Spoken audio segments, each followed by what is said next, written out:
ഞങ്ങൾ വീണ്ടും തെയ്യം കാണാൻ വേണ്ടിയിട്ട് വന്നതാണ്. ഇത്തവണ വന്നിരിക്കുന്നത് വിവേകിൻ്റെ വീടിനടുത്തുള്ള, അതായത് കണ്ണപുരത്തുള്ള തെക്കൻ കരിയാത്തൻ കോട്ടത്തിലേക്കാണ്. ഇവിടെ ഒരുപാട് തെയ്യക്കോലങ്ങളുണ്ട്. ഞാൻ ഇതുവരെ ഇങ്ങോട്ടേക്ക് വന്നിട്ടുണ്ടായിട്ടില്ല. അപ്പോൾ ഞാൻ ഇതുവരെ കാണാത്ത കുറേ തെയ്യങ്ങളുള്ളതുകൊണ്ട് ഒരു അവധി ദിവസം കൂടി ആയതുകൊണ്ട് എന്തായാലും തെയ്യം കാണാൻ വേണ്ടി പോകണം എന്നുള്ളത് ഞങ്ങൾ തീരുമാനിച്ചിരുന്നു. തലേന്നേ ഇങ്ങോട്ടേക്ക് വന്നിട്ടുണ്ടായിരുന്നു. കുറേ വെള്ളാട്ടങ്ങളൊക്കെ കണ്ടു, തോറ്റൊക്കെ കണ്ടു. ഇത് തെയ്യക്കോലാണ് കേട്ടോ. പിറ്റേ ദിവസം പുലർച്ചെ 5 മണിക്ക് തെയ്യങ്കി എന്ന് പറഞ്ഞിട്ട് ഞങ്ങൾ നേരത്തെ എത്തിയതാണ്. ആദ്യം ഉണ്ടായ തെയ്യാണിത്, പൂക്കുട്ടി ശാസ്തപ്പൻ. ഇതൊരു ചാത്തനാണ് കേട്ടോ. ഇതിൻ്റെ മുഖത്തെഴുത്തും കാര്യങ്ങളും ഒക്കെ വേറെ തന്നെ ഒരു ഭാവമുണ്ട് ഇതിന്. പൊയ്ക്കണ്ണൊക്കെ വെച്ചിട്ടുള്ളൊരു തെയ്യായിരുന്നു. ഇതൊരു കുട്ടിച്ചാത്തൻ തെയ്യാന്ന് പറഞ്ഞല്ലോ.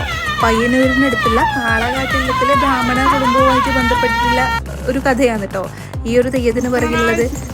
അടുത്ത വീഡിയോയിൽ ബാക്കി തെയ്യങ്ങളുടെ വിശേഷങ്ങളുമായിട്ട് വരാം. വീഡിയോസ് ഇഷ്ടമാണെന്നുണ്ടെങ്കിൽ തീർച്ചയായിട്ടും ചാനൽ ലൈക്ക് ചെയ്യാനും ഷെയർ ചെയ്യാനും സബ്സ്ക്രൈബ് ചെയ്യാനും മറക്കല്ലേ. അപ്പോൾ ശരി.